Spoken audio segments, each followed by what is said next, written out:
So earlier I was telling you that using a lead on a run is a much better solution, but in this particular case we don't have a choice. I've got trees right behind me. Here is our property line, and I've got trees going down the property line, but there's no cross tree from where I want to connect them across the area I want them to clear out. So I'm going to have to attach them to this tree, and with any luck, by virtue of where there is forage for him to eat, hopefully he won't try to get tangled up in the woods behind me, but rather the grass over here that I'll show you in a few minutes.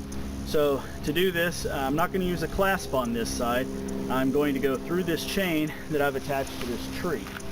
It's a pretty good stout chain, rated at about 500 pounds, and the same theory with the electrical tape on this side. However, my wire is a 1/4 inch and the inside diameter of my chain link is a 1/4 inch, so I had to take off the electrical tape so that I can push this through. Now I'm going to tape off the end of this again so that it doesn't snag myself in the future or the goat, and then we will clasp off, or I'm sorry, but clamp. I'm really not sure what these little clamps are called if you were to go to the hardware store and purchase them, but what I can tell you is you want to be sure whatever wire you buy, again this is 1/4 inch, that you're buying the same clasps for it. You can tell, in case you have a bunch laying around your property, stamped right between the holes for the bolt is a 1/4 inch. So you can see how well that actually fits inside. There's not much space on the edges for it to go into, and now this will just come back down and clasp. So again, I'm doing this so there's not another point of failure. I don't want another latch down here that might be a place for it to come loose. So I'm just going to wrap this around and clamp it on.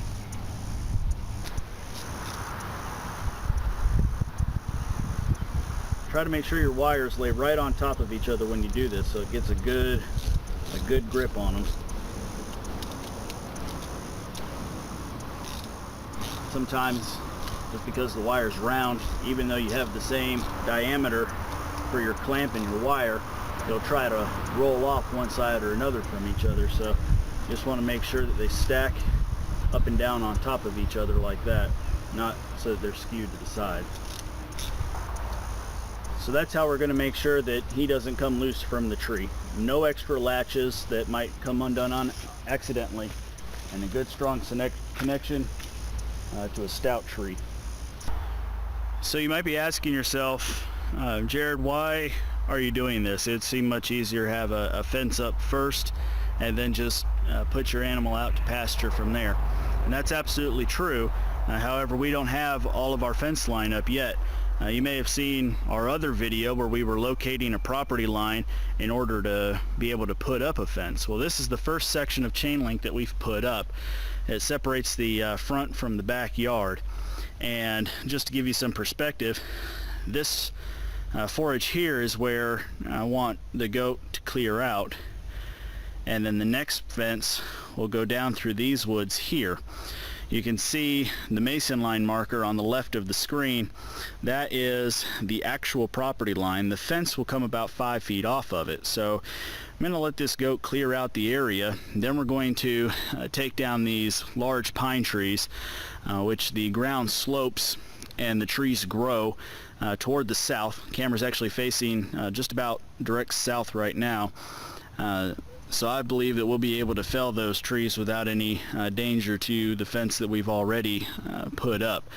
And the fence will go right down this, probably about, I'd say it's maybe 250 feet, to where we'll put another cone post to go and enclose in the backyard area.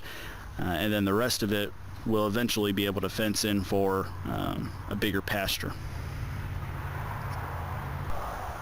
I want to give you 2 more tips of things that we've learned over the last 5 years having animals out in the yard. There's a couple different kind of cans or pails, tubs that you can get in order to water your animals. One of them are these soft rubber type. These are advertised as being antimicrobial, anti-algae, and all these kind of good things. My experience is the only value behind one of these rubber tubs is that if you have an animal like a horse step on it, it's not going to bend. It's not going to necessarily destroy it with one little step. They might spill a little water out and so on, but overall the tub itself will stay intact. It does not stop algae, mold, or anything else from growing on it. They're a pain in the butt to try to clean back out once algae does grow in it. I personally cannot recommend this, especially not in this kind of use. For no more money, you should, in my recommendation, just go get yourself a good stainless steel tub. We have never had a problem with these except for a horse stepping on one, a much larger one, and denting in the edge and making probably about 3 or 4 gallons worth of it that couldn't be filled up because that edge had been bent in and could not be repaired. So a couple upsides for this: it stays clean. This has been outside with water in it and ducks jumping in it and everything else for probably over a month. I've done nothing more than dump the water out so I could show it to you, and there's just a little bit of dirt inside. No mold, no algae, nothing else growing. The other positive thing is because it is sturdy, you could put a valve on the side of this. You can mount down on a valve if you're close enough to a hose pipe and keep this completely full. So a couple things to take into consideration when you're trying to water your animals. The other thing I'd have to recommend to you is a tool that you must have if you're going to do this kind of setup for your goats. You must have a pair of lopers. That might not make too much sense right now, but try to do this without a pair of lopers and see what happens. Your goat is going to find every little vine, every little sapling that it can to wrap itself around. And you're going to go over there trying to fight with a goat. Either you're going to have to take it off the lead and hold the goat while you try to untangle the lead, or you're going to have to just try to untangle the lead while the goat's attached to it. Neither really work out.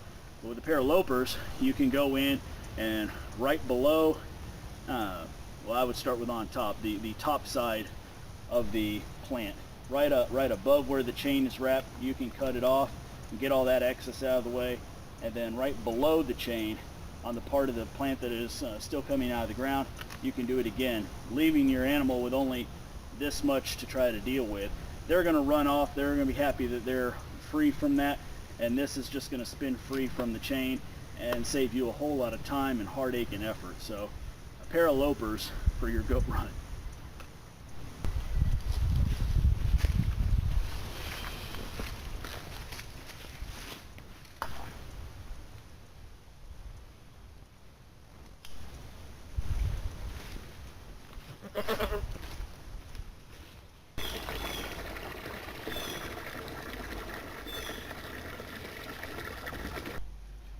Well, it's pretty clear to tell that he's pretty happy to be over here. This is what he's meant to do. This is what he wants to eat off of. He has been stuck in a pen waiting for me to get this project finished for a couple days, and it's going to make the missus real happy as well. He was getting quite sick and tired of eating just a small ration of sweet feed and a bunch of dead grass they call hay. And the missus was getting tired of having to put up with him every time she went in to milk the dairy goat. So this should be a win-win with an extra win tacked on top of it as he clears out some of this underbrush until we get the time to come in here and clear out the rest of this thicket so that we can put up this side of the property line fence.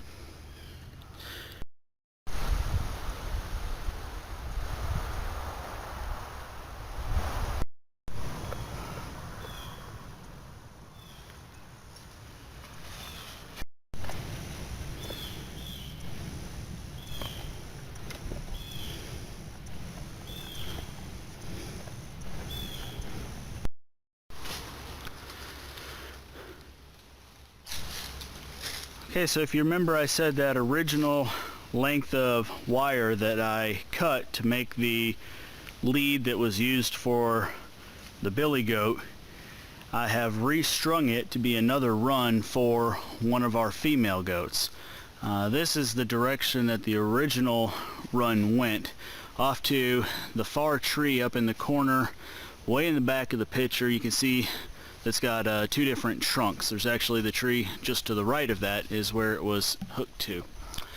Now the lead is going down through the woods in that direction.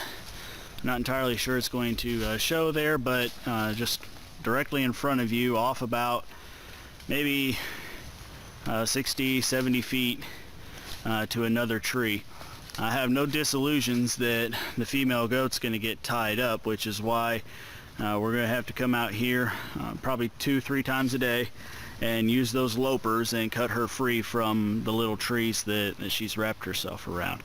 But in a week, she'll have the underbrush, all this area cleared out. It will save us money as far as hay goes, and it will save us energy and time, because she'll be out here feeding herself and taking care of the underbrush for us, and then we'll be able to come through later and clear out the trees that she didn't topple over on her own much more easily without all the clutter around us. For some reason I haven't yet identified, goats are determined to go to the very limits of where they can reach to clear things out. And she is stretching that chain as far as she possibly can, finding the furthest leaves away from her. I don't know why, but that is always how it starts out. I want to thank you all for taking the time to watch the video. Please like it below and subscribe to our channel so you can get our most recent updates. Thank you. Use a survey that was done when we purchased our property to find out how to mark off where this particular property line is.